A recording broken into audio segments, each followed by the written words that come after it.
আমি যাব হচ্ছে এই মুহূর্তে নিউ টাউনের যে নতুন চিড়িয়াখানাটা হয়েছে, ঠিক আছে, হরিণালয়, সেখানে যাব।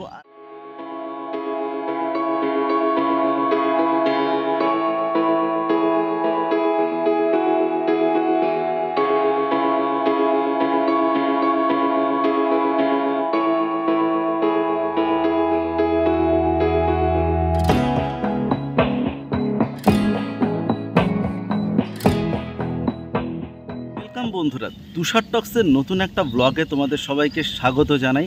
বন্ধুরা, তোমরা লোকেশনটা বুঝতে পারছো আমি কোথায় রয়েছি? গেস, এটা হচ্ছে ইকো পার্কের যে লেকটা, আমি একদম তার পিছন দিকটাতে দাঁড়িয়ে রয়েছি, ঠিক আছে। অ্যাকচুয়ালি আমি ঢুকেছি হচ্ছে ইকো পার্কের 1 নম্বর গেট দিয়ে। 1 নম্বর গেট দিয়ে যে পেছনের যে রাস্তাটা গেছে, আমি সেই রাস্তাটা দিয়ে আমার এই যে দেখতে পাচ্ছ সারথি নিয়ে চলে এসেছি। আমি যাব হচ্ছে এই মুহূর্তে নিউ টাউনের যে নতুন চিড়িয়াখানাটা হয়েছে, ঠিক আছে, হরিণালয়, সেখানে যাব। আর কেন আমি এই রাস্তা দিয়ে আসলাম বন্ধুরা, 4 নম্বর ইকো পার্কে যে 4 নম্বর গেট, সেখান থেকেও আসা যায়, সেখান থেকে অনেক ইজি হয়। সেখান থেকে যদি তোমরা গাড়ি নিয়ে আসো তাহলে তো মিনিট 3 ম্যাক্সিমাম লাগবে, আর যদি 4 নম্বর গেট থেকে হেঁটে আসো তাহলে মিনিট 7-8। আর অটো বা টোটোও রয়েছে, তোমরা 10 টাকা দিয়ে চলে আসতে পারো। স্পেশালি আমার এই রাস্তাটা ভীষণ পছন্দ, যেটা ইকো পার্কের 1 নম্বর গেট থেকে শুরু হয়েছে, হয়ে পুরো ইকো পার্কের এই যে লেকটাকে রাউন্ড করে ঘোরে। আর ওই দিকে দেখতে পাচ্ছ ইকো পার্কের কটেজগুলো রয়েছে। আর আমি একটু আগে ছাড়িয়ে এসেছি ক্যাফে একান্তে। তোমরা যারা গাড়ি নিয়ে আসবে, হয়তো 4 নম্বর গেট থেকে কাছে হয় চিড়িয়াখানাটা, কিন্তু আমি সাজেস্ট করব 1 নম্বর গেটের পেছনের রাস্তাটা দিয়ে আসতে। একটু অন্যরকম ফিল হবে, বেশ সুন্দর, মানে একটু বিদেশ ভীষণ নিট অ্যান্ড ক্লিন, নিস্তব্ধ। হাতি আছে, ঘোড়া আছে, উট আছে, সিংহ আছে। আর যদি কিছুই না থাকে তাহলে বুঝবো আমার 50 টাকা গেছে। বন্ধুরা, এখন গন্তব্য হচ্ছে নিউ টাউনের জু। আমি জানি 50 টাকার টিকিট। এবার সোজাসুজি ওখানে গিয়ে কথা বলবো, তোমাদের জানানোর চেষ্টা করব কবে খোলা, কবে বন্ধ, টাইমিং কি, আর কি কি আছে ভেতরে। আর জানেই, তা দেখবার জন্য তো আমাদের আলিপুর জু রইলই, কারণ আমাদের ছোটোবেলার সেন্টিমেন্ট কিন্তু আলিপুর জু। বন্ধুরা, তাহলে আমাদের এই মুহূর্তের একমাত্র ডেস্টিনেশন নিউ টাউনের মিনি জু।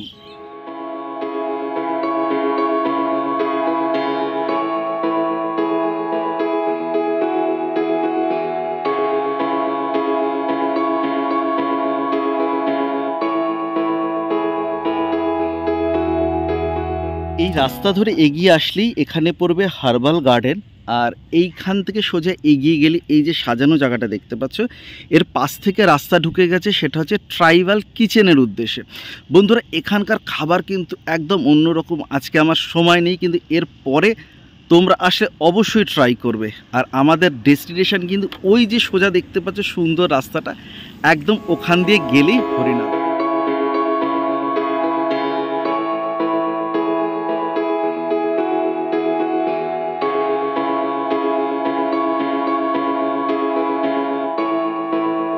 বন্ধুরা, অবশেষে হরিণালয়ের সামনে ওই দেখতে পাচ্ছ গেট, ওদিকে টিকিট কাউন্টার।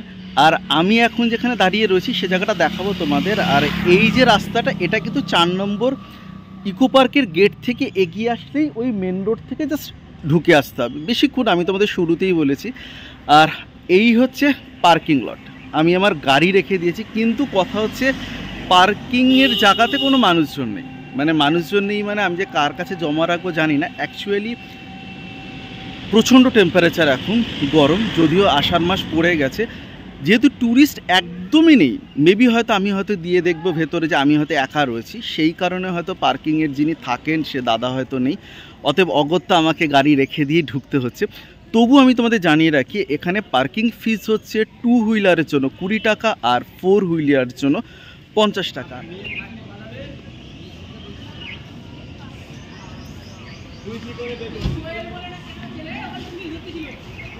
বন্ধুরা, টিকিট নিয়ে নিয়েছি, টিকিট 50 টাকা। আর এখানে চলো কিছু নিয়মাবলী রয়েছে, একবার দেখিয়ে দিই।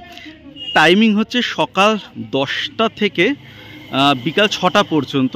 আর 5 বছর পর্যন্ত প্রবেশ মূল্য 20 টাকা, আর 5 বছরের ঊর্ধ্বে হচ্ছে 50 টাকা। আর এই মিনি চিড়িয়াখানা কিন্তু বৃহস্পতিবার দিন বন্ধ থাকে। এবার আমি টিকিট শো করে ভেতরে ঢুকবো, দেখি কোনো দাদা আছেন কি না।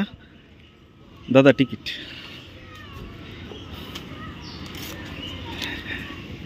এবারেই মিনি জু অর্থাৎ নিউ টাউনের হরিণালয়ে প্রবেশ করলাম। বন্ধু আর একবার জানাই তোমাদের, বৃহস্পতিবার দিন কিন্তু এটা বন্ধ থাকে। ইকো পার্ক কিন্তু বন্ধ থাকে সোমবার।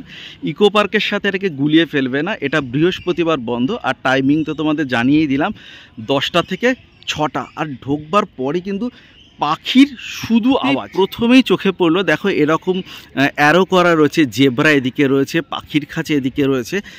আমি জাস্ট আওয়াজগুলো জানি না তোমরা এখানে পাবে কি না।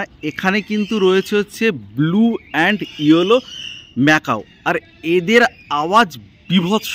মানে আমি কিন্তু একটু আগে এদের আওয়াজ পেয়েছি, তোমার নিশ্চয়ই দেখতে পাচ্ছ। দেখো ওই দূরে কিন্তু অনেকগুলো ম্যাকাও রয়েছে, ঠিক আছে। এবং এরা কিন্তু পুরো কাজ দিয়ে দেখো সামনেটা ঘেরা রয়েছে, ওপরটা অবশ্যই খাঁচা দেওয়া এয়ার পাস করবার জন্য। এদের ঘর রয়েছে, আর প্রচণ্ড আওয়াজ এদের। ওখানে ছিল হলুদ, এই পাশে হচ্ছে লাল ম্যাকাও। বাবা রে, প্রচণ্ড চিৎকার করছে, প্রচণ্ড। দেখো ওখানে দুজন বসে রয়েছে, দেখতে পাচ্ছ আওয়াজটা কে করছে, চিৎকারটা। চলো এই যে এই দিকে এ পাশে যেটা রয়েছে এটাও কিন্তু ম্যাকাও রয়েছে। এটা রয়েছে হচ্ছে স্কারলেট ম্যাকাও, স্কারলেট ম্যাকাও। আর ওই দেখো আওয়াজ, মানে এদের আওয়াজ সব থেকে বেশি। আর সমস্ত খাঁচার সামনে কিন্তু আমি কথাই বলতে পারছি না, এদের চিৎকারের জন্য আমার মনে হচ্ছে আমি কোনো জঙ্গলে চলে এসেছি। ওরে বাবারে, দেখো দেখতে পাচ্ছ। পরের খাঁচাতেই রয়েছে একলেকটাস প্যারট। বন্ধুরা আসলে এখানে নেট দেওয়ার জন্য তোমরা দেখতে পাবে না, কিন্তু আমার মনে হয় তোমরা আওয়াজগুলো শুনতে পাবে, এদের চিৎকার কাকে বলে। আর এ পাশে রয়েছে অ্যামাজন প্যারট। খাঁচাগুলো কিন্তু বিশাল বড়, আমি কখনো বলবো না একদম কনজাস্টেড, একেবারেই কনজাস্টেড নয়। আর এখানে দেখো কি বিশাল আকারে সব প্যারট দোল খাচ্ছে। খুব নিরিবিলি জায়গাটা, একদম নিস্তব্ধ নিরিবিলি, চারদিকে পাখির খাঁচা। আপাতত শুধু পাখি দেখলাম, এরপর এগিয়ে দেখি আর কিছু দেখা পাই কিনা। কারণ শুরুতে আমি বলেছিলাম হাতি আছে, বাঘ আছে, ঘোড়া আছে, উট আছে। আর কিছু যদি না থাকে আমার তাহলে 50 টাকা গ্যাস। টলার দ্যান মি না, কখনোই নয়। কারণ বন্ধুরা এই যে বিশাল আকৃতির জায়গাটা দেখছো ঘেরা, এটা হচ্ছে জিরাফের জায়গা। জিরাফকে আমি দেখতে পাচ্ছি, এখানে জিরাফের বিশাল বড় ঘর করা রয়েছে। আমার মনে হয় বাইরে আসলে এত টেম্পারেচার, তো এরা ভেতরেই রয়েছে। হ্যাঁ বন্ধুরা আমি দেখতে পাচ্ছি, বাট তোমরা দেখতে পাবে না। আমি চলো একটু সামনে গিয়ে দেখানোর চেষ্টা। সমস্ত খাঁচার সামনেই কিন্তু কোন প্রাণী রয়েছে সেটা লেখা রয়েছে। আর এদের গোত্র, গণ, ওজন, উচ্চতায়, দৈর্ঘ্য, জীবনকাল মানে কতদিন এরা বাঁচে, কী ধরনের খাদ্য খায়, সমস্ত কিছু লেখা রয়েছে।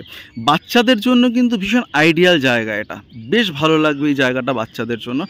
আর আরে বাস, আমি ওটা যাওয়ার আগে আর একটা জায়গা দেখিয়ে দিই তোমাদের, কারণ ইনি বেশ সামনেই বসে রয়েছে আমার। বন্ধুরা দেখতে পাচ্ছ আমি চলে এসেছি জেব্রা ক্রসিংয়ে। হ্যাঁ এই দেখো আমি একদম জেব্রা ক্রসিংয়ের সামনে দাঁড়িয়ে রয়েছি, অর্থাৎ ইনি হচ্ছেন কিন্তু আমাদের জেব্রা। ঘরের মধ্যে দুটো জিরাফ দেখা যাচ্ছে। আসলে আমি তোমাদের আগেও বললাম না, বাইরে প্রচণ্ড টেম্পারেচার, সেজন্য এরা ঘরের মধ্যে রয়েছে। এরা কিন্তু গাছপালা খাচ্ছে, কিছু খাবার দাওয়া রয়েছে। যাই হোক, তোমরা যারা এত গরমে তো কখনোই আসবে না, কারণ জায়গাটা ভীষণই ওপেন জায়গা, চিড়িয়াখানা ওপেনই হয়। যারা শীতকালে আসবে তারা কিন্তু অনেক অনেক আনন্দ করতে পারবে, অবশ্যই সাথে বন্ধুবান্ধব বা পরিবার। ঘেমে নিয়ে একাকার অবস্থা, প্রচণ্ড হিউমিডিটি কলকাতায়, আর মানে পারা যাচ্ছে না। এই বলে বর্ষা আসবে আসবে, আজকে মানে জুন মাসের 19 তারিখ হতে চললে এখনও বর্ষা আসার নাম নেই। চিড়িয়াখানার বেশ কিছু জায়গা কিন্তু আটকানো রয়েছে, লেখা রয়েছে no entry, work in progress. আমি যেটুকু মানে এইটুকুর মধ্যে দেখলাম তোমাদেরকে দেখালাম। পাখি, একটা জেব্রা, দুটো জিরাফ দেখেছি। এবার দেখি আরও একটা সাইড রয়েছে ওই দিকে, মেবি হয়তো মনে হয় যাই সেখানে দেখি। আমার মনে হয় না যে খুব বেশি কিছু রয়েছে, এমন আমার মনে হয় না। কারণ আমরা ছোটোবেলা একটা প্রবাদ জানতাম যে হাঁড়ির একটা চাল হাতে নিয়েই বোঝা যেত, মা মাসিরা বুঝতে পারতো যে ভাত কতটা রান্না হয়েছে। আমরাও এখনও সেই প্রসেসটাই ফলো করি।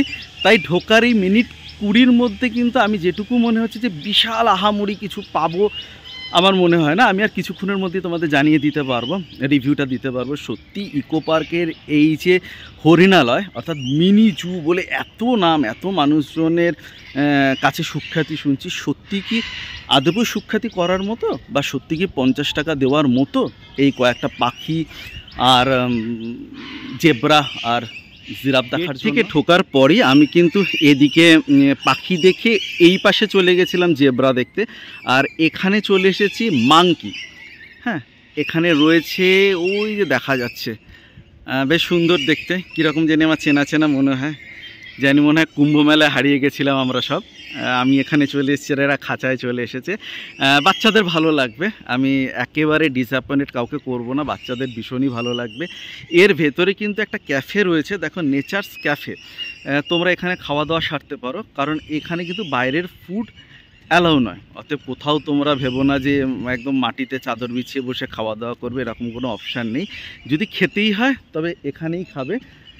আর এমনিতে বেশ পরিষ্কার পরিচ্ছন্ন, খুবই পরিষ্কার পরিচ্ছন্ন। জানি না এখানে একটা খাঁচা রয়েছে, এটাও জেব্রার খাঁচা, তাকে দেখতে পাচ্ছি না। আর তো কিছু আমার নজরে পড়ছে না। এপাশে রাস্তা রয়েছে, একবার ঘুরে দেখে আসি এপাশে আর কিছু আছে কি না, তারপর তোমাদের বলতে পারবো বা দেখাতে পারবো যদি কিছু থাকে। চলো বন্ধুরা এগোই, মনে হয় এপাশে কিছু হয়তো ক্রোকোডাইল, দেখো বলতে বলতে এখানে রয়েছে ক্রোকোডাইল। তাহলে চলো কুমির বাবাজির দর্শন করে আসি। 1350 কেজি অ্যান্ড ইউ, অর্থাৎ 1350 কেজি হচ্ছে আমার ওজন। কার ওজন বন্ধুরা? আমার নয়, আমার 70 কিলো ওজন। এইখানে বন্ধুরা দেখো জলের মধ্যে একটা জলহস্তি রয়েছে, একেবারে পুরোটাই জলের মধ্যে। আমি ঘেমের এই রকম অবস্থা, আর সে তো জলের মধ্যে থাকবেই। এ বাবাজি উঠবে বলে মনে হচ্ছে না। অতএব বন্ধুরা এইখান থেকেই দেখতে পাচ্ছ, আমি জাস্ট আঙ্গুলের ওখানে দেখো তাকিয়ে, বাবা জীবন বেশ আরামে জলের মধ্যে শুয়ে রয়েছে। কিন্তু কুমির বাবা জীবন কোথায়, তাকে তো খুঁজেই পাচ্ছি না। মিঠা জলের কুমির, অর্থাৎ কুমির বাবা জীবনের ঘর হচ্ছে এই দিকে। সাজানো গোছানো কিন্তু ভীষণ রকম ভালো, এটা নিয়ে কোনো কথাই হবে না। ভীষণ ওয়েল প্ল্যান, ভীষণ রকম সাজানো, সবই ভালো। কিন্তু কুমির বাবা জীবন কোথায় ডুব মেরে আছে জানি না, আসলে ডুবে ডুবে জল খায় আমাদের মতো। বন্ধুরা এখানে দাঁড়িয়ে আর দরকার নেই, কারণ বাবা জীবন কোন অতল জলে ডুবে রয়েছে না। বন্ধুরা আমি দেখতে পেয়েছি, জাস্ট এ মিনিট, আমি দেখতে পেয়েছি। তোমরা কি দেখতে পাবে বলে তো মনে হয় না। আমার একদম আঙ্গুলে সোজাসুজি, আমি আঙ্গুলটা আবার সরাচ্ছি, ফোকাসটা আঙ্গুলে হচ্ছে বলে। দেখো এইখানটাতে কিছু একটা জিনিস দেখতে পাচ্ছ, এটা হচ্ছে বাবা জীবনের মাথা। বাবা জীবন ওইখানে সর্বস্ব ডুবিয়ে আরাম করে। অনেক জায়গায় রিনোভেট হচ্ছে, এখানে দেখো লোহার কনস্ট্রাকশন তৈরি হচ্ছে, এরকম কাপড় দিয়ে ঘেরা রয়েছে। মানে এই মিনি জুর কিন্তু 30 to 40%, মানে জুটা এমনি মিনি, অতএব বোঝাই যাচ্ছে খুব ছোট পরিসরে তৈরি। তার মধ্যেও কিন্তু 30 to 40% এরকম আন্ডার কনস্ট্রাকশন। আর বাকি যেটুকু রয়েছে পাখি, বানর, জেব্রা, জিরাফ, কুমির, জলহস্তি, কিন্তু নাম হচ্ছে হরিণালয়। অতএব হরিণ থাকাটা খুবই স্বাভাবিক, কারণ তার নামে। সিংহবাগ এখানকার রাজা নয়, এখানকার রাজা হচ্ছে হরিণ, কারণ নাম হচ্ছে হরিণালয়।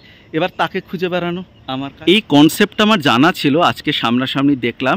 এখানে লেখা রয়েছে will you be my parent, adopt an animal. অর্থাৎ বন্ধুরা তোমরা চাইলে কিন্তু কোনো প্রাণীকে বা এখানকার কোনো পশুকে অ্যাডাপ্ট করতে পারো, অতএব তার সমস্ত খরচা তোমাকে বেয়ার করতে হবে। এটা কিন্তু বেশ ইনোভেটিভ একটা উদ্যোগ। বন্ধুরা এখানে তোমরা পজ করে দেখে নিতে পারো। টু অ্যাডাপ্ট অ্যান অ্যানিম্যাল বলে সমস্ত ফোন নাম্বার, ওয়েবসাইট, ইমেল দেওয়া রয়েছে। আর এর অথরিটি হচ্ছে ওয়েস্ট বেঙ্গল জু অথরিটি, অরণ্য ভবন। তোমরা সেখানে কথা বলে কিন্তু তোমাদের পছন্দ মতো কোনো প্রাণীকে অ্যাডাপ্ট করতে পারো। অবশ্যই তাকে এই চিড়িয়াখানায় থাকতে হবে। এটা উল্লুকের খাঁচা, আর আমি উল্লুক দেখতে পেয়েছি বন্ধুরা, তোমরা দেখতে পাবে না। আর একটা জিনিস দেখো, ওই দূরে দোল খাচ্ছে একটা, দেখানো সম্ভব নয়, অনেকটাই দূরে। এদের কিন্তু বেশ খেলার জন্য দেখো বেশ সুন্দর মানে সাঁকোর মতো করা, দোলনার মতো ব্যবস্থা করা রয়েছে, টায়ার দেওয়া রয়েছে, ওপরে একটা ছোট্ট ঘর করা রয়েছে। দেখানো যাবে?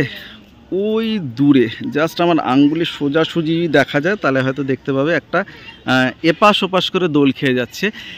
এই হচ্ছে কিন্তু বন্ধুরা আমাদের নিউ টাউনের জু। হরিণটা কোথায় সেটাই খুঁজতে হবে। হরিণালয়ে হরিণ থাকবে না তা কখন হয়? অবশেষে বন্ধুরা দেখো, এটা হচ্ছে চিতল হরিণের খাঁচা, আর এখানে প্রচুর হরিণ রয়েছে, অনেক। ওখানে খান চারেক বসে রয়েছে, এখানে তো খান 10-12 আমার চোখেই পড়ছে। আর ওপাশে যে ঘর রয়েছে ওখানেও কিন্তু অনেকের। ভবিষ্যতে হয়তো এই মিনি জুতে হয়তো আরও অনেক কিছু আসবে, হাতি আসবে, ঘোড়া আসবে, বাঘ আসবে, সিংহ আসবে, তখন আরও জমজমাট হবে। তবে বন্ধুরা কিছুটা টাইম কাটানোর জন্য পরিবার নিয়ে, বাচ্চা নিয়ে, বন্ধুদের নিয়ে আসতেই পারো। কখনো যদি ইকো পার্ক আসো, ইকো পার্ক ঘুরলে, বা ইকো পার্কের উল্টো দিকে তোমার রয়েছে মাদার্স ওয়াক্স মিউজিয়াম, সেটা দেখলে। ওখান থেকে কিছুটা দূরে 4 নম্বর গেটে জাস্ট উল্টো দিকে তোমরা আমার চ্যানেলে আগের ব্লগে দেখতে পাবে, ওখানে রয়েছে ট্রাইবাল মিউজিয়াম, সেটা ঘুরতে পারো। সাথে কিন্তু এটাকেও লাগতে পারো, মন্দ লাগবে না, কথা দিচ্ছি। ব্লগটা এবার শেষ করে দিই। মিনি জু বা চিড়িয়াখানা আমার ঘোরা হয়ে গেছে। আর বন্ধুরা জানোই তো, ঘুরতে গেলে একটু খেতে হয়। আর একটা কোনো একটা অ্যাডে ট্যাগলাইন ছিল যে থোড়ি সি পেট পূজা কাহিবি কভিবি। একটা কোল্ড ড্রিঙ্কস নিয়েছিলাম আমাদের এই নেচার্স ক্যাফে থেকে। এটাই কিন্তু হচ্ছে আমাদের এই মিনি জুয়ের একমাত্র খাওয়ার জায়গা, কারণ এখানে বাইরের ফুড অ্যালাউ নয়। দাম শুনলে না মাথা খারাপ হয়ে যাবে। এই জাস্ট একটা গ্লাস নিয়েছে 63 টাকা, 63 টাকা দিয়ে একটা গ্লাস দিয়ে কোল্ড ড্রিঙ্কস নিয়েছি। কারণ এটাও তোমাদের জানানো দরকার ছিল, এখানে খাবার খরচা ঠিক এই রকম। তাই আমি সাজেস্ট করবো তোমরা পেট ভরে খাবার খেয়ে ভেতরে ঢুকবে, এছাড়া উপায় নেই। আর থ্যালোকরি মাখোতেল টাকা দিয়ে খেতেই পারো, কোনো সমস্যা নেই। বন্ধুরা এবার বিশেষ বিশেষ ইনফরমেশানগুলো আরও একবার তোমাদের বলে দিই। ইকো পার্কের এই যে মিনি জু অর্থাৎ হরিণালা, এটা হচ্ছে ইকো পার্কের 4 নম্বর গেট থেকে একেবারেই কাছে। এর নিয়ারে রয়েছে ধামসা রেস্টুরেন্ট। তোমরা মিনি জুতে যদি আসো তাহলে অবশ্যই সোমবার দিনটা আসবে না, বৃহস্পতিবার দিন কিন্তু মিনি জু বন্ধ থাকে। আর সকাল 10টা থেকে সন্ধ্যা 6টা পর্যন্ত। বন্ধুরা বৃহস্পতিবার দিন মিনি জু বন্ধ থাকে। ইকো পার্ক কিন্তু সোমবার, দুটো গুলিয়ে ফেলবে না। ইকো পার্ক সোমবার, মিনি জু বৃহস্পতিবার। তাহলে বন্ধুরা প্রত্যেকে ভালো থাকো, সুস্থ থাকো। সামনে পুজো, তারপরে শীত আসছে। অবশ্যই শীতের ডেস্টিনেশন হওয়া উচিত আমাদের এই চিড়িয়াখানা, কারণ আলিপুর চিড়িয়াখানায় মারামারি হয়, এত ভিড় হয়। নিরিবিলিতে চল, মন্দ লাগবে না। আমার কথা, তোমাদের কথা, এই নিয়ে আমাদের কথা। আর এই সব কিছু যখন মিলে যায় ঠিক তখনই এই মিনি জুতে এই পাখিদের চিৎকার, বাপরে বাপ, তার মাঝেই তৈরি হয় তুষার টক্স।